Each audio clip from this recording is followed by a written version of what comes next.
مسیح میں آپ سب کی سلامتی ہو۔ یسایہ 54 باب اور اس کی آیت 4۔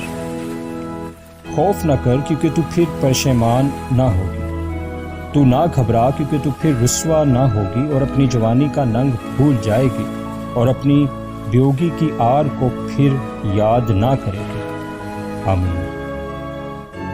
ہم اپنے ایمان سے پشیمان نہ ہوں گے۔ عیب گیر اور نکتہ چین ان پاک نوشتوں پر بے شک حملے کریں جن پر ہمارے ایمان کی بنیاد ہے، لیکن ہر سال خداوند زیادہ سے زیادہ واضح کرتا جائے گا کہ میری کتاب میں نہ کوئی غلطی ہے اور نہ کوئی غیر ضروری بات۔ سادہ ایماندار ہونے میں کوئی رسوائی نہیں، وہ ایمان جو صرف یسوع کو دیکھتا ہے۔ ہر انسان کے سر پر عزت کا تاج اور سینے پر تمغے سے بہتر ہے۔ ہم اپنی امید سے پشیمان نہ ہوں گے، ویسا ہی ہوگا جیسا خداوند نے فرمایا ہے۔ ہم سیر کیے جائیں گے، ہماری رہنمائی ہوگی، ہمیں برکت ملے گی اور ہم آرام پائیں گے۔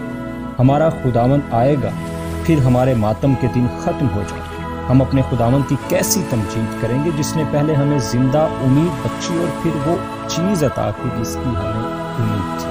ہم اپنی محبت سے پشیمان نہ ہوں گے۔ یسوع سب سے زیادہ حسین ہے۔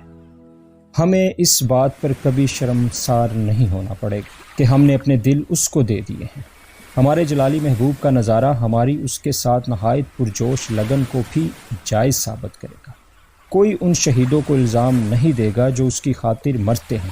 جب مسیح کے دشمن دائمی حقارت کا سامنا کریں گے تو ساری پاک مخلوق یسوع سے محبت کرنے والوں کی عزت افزائی کرے گی، کیونکہ انہوں نے مصر کے خزانوں کو نہیں بلکہ مسیح کی ملامت کو چنا ہے۔ آمین۔